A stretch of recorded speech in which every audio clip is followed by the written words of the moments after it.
मुंबई के एक civil court में साल 2015 से पेंडिंग एक दीवानी मामले की सुनवाई हो रही थी। दीवानी यानी जमीन जायदाद से जुड़े मामले। एक बिजनेसमैन अपनी पत्नी की जमीन पर हुए अवैध कब्जे का केस लड़ रहा था। सुनवाई के दौरान जज ने एक शॉर्ट ब्रेक लिया।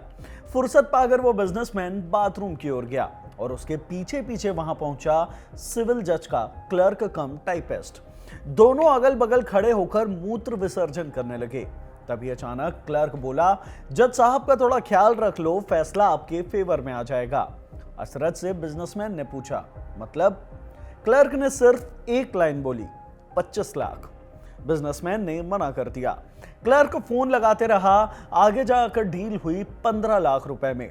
भड़के हुए बिजनेसमैन ने पीछे से एसीबी को फोन लगा दिया, एंटी करप्शन ब्यूरो। रंगे हाथों क्लर्क को धरा गया। अब क्लर्क बोल रहा है कि जज के कहने पर पैसे मांगे। बात सही भी साबित हुई। एसीबी ने क्लर्क का मोबाइल जब्त किया तो पाया जज साहब पैसे पाने के लिए लगातार उसे मैसेज भेज रहे थे।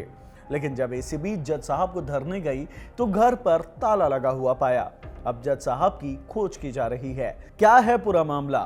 फेवर में फैसले देने के लिए क्लर्क के हाथों 25 लाख की घूस मांगने का ये मामला क्या है, और अब आरोपी जज कहां फरार हो गए हैं, सब कुछ जानते हैं इस वीडियो में। हेलो, मैं हिमांशु हूं और आप देख रहे हैं खबर गांव। साल 2015 को एक बिजनेसमैन ने बॉम्बे हाईकोर्ट में याचिका दायर की थी, उसकी पत्नी के नाम पर दर्ज जमीन पर हुए अवैध कब्जे को लेकर। आरोप लगाया कि दो व्यक्तियों ने अवैध कब्जा करके उनकी जमीन पर अवैध निर्माण कर रहे हैं। 27 अप्रैल 2016 को बॉम्बे हाईकोर्ट से इस मामले पर पहला फैसला आया। कोर्ट ने इस संपत्ति पर किसी भी तीसरे पक्ष के अधिकार या निर्माण पर रोक लगा दी। इस फैसले के सालों बाद तक केस लटका रहा। अब जब इस संपत्ति का अनुमानित मूल्य 10 करोड़ रुपए से कम आंका गया, ऐसे में बॉम्बे हाईकोर्ट ने मार्च 2024 में इस केस को लोअर सिविल कोर्ट में ट्रांसफर कर दिया। इसे एक कमर्शियल केस के तौर पर ट्रीट किया गया। ऐसे में यह केस पहुंचा मुंबई के मझगांव सिविल कोर्ट में। एसीबी की रिपोर्ट के मुताबिक 9 सितंबर 2025 को मझगांव सिविल कोर्ट के कोर्ट नंबर 14 में इस मामले की सुनवाई चल रही थी। अतिरिक्त सत्र न्यायाधीश एजाजुद्दीन एस काजी इस मामले की सुनवाई कर रहे थे। हियरिंग के बीच जज ने एक शॉर्ट ब्रेक लिया। ऐसे में शिकायतकर्ता बिजनेसमैन भी थोड़ा वक्त पाकर बाथरूम की ओर गया।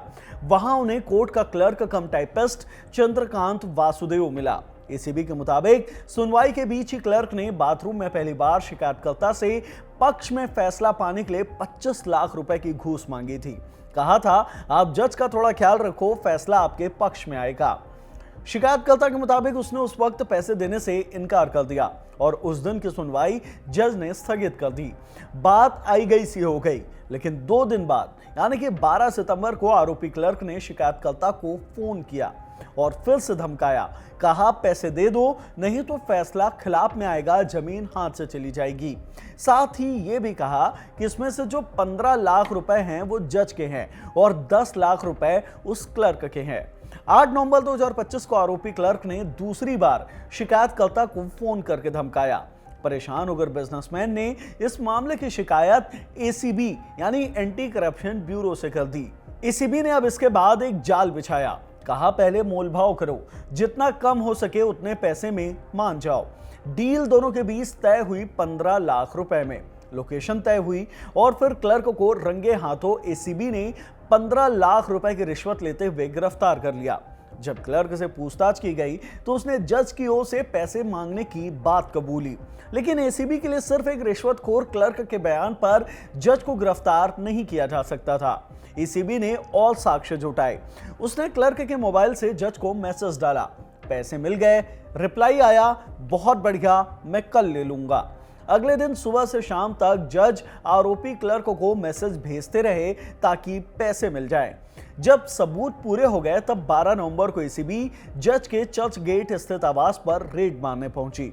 पाया कि घर पर ताला लगा हुआ है, जिसके बाद एसीबी ने जज के आवास को सील कर दिया और अब जज की खोज की जा रही है। साथ ही एसीबी ने बॉम्बे हाईकोर्ट से आरोपी जज से पूछताछ के लिए अनुमति मांगी है। तो यह है पक्ष में फैसला देने के नाम पर क्लर्क के जरिए 25 लाख की घूस मांगने वाले जज की स्टोरी। जज साहब पर अभी आरोप लगे हैं, सिद्ध नहीं हुए हैं और उनकी खोज की जा रही है। इस वीडियो में इतना ही। धन्यवाद।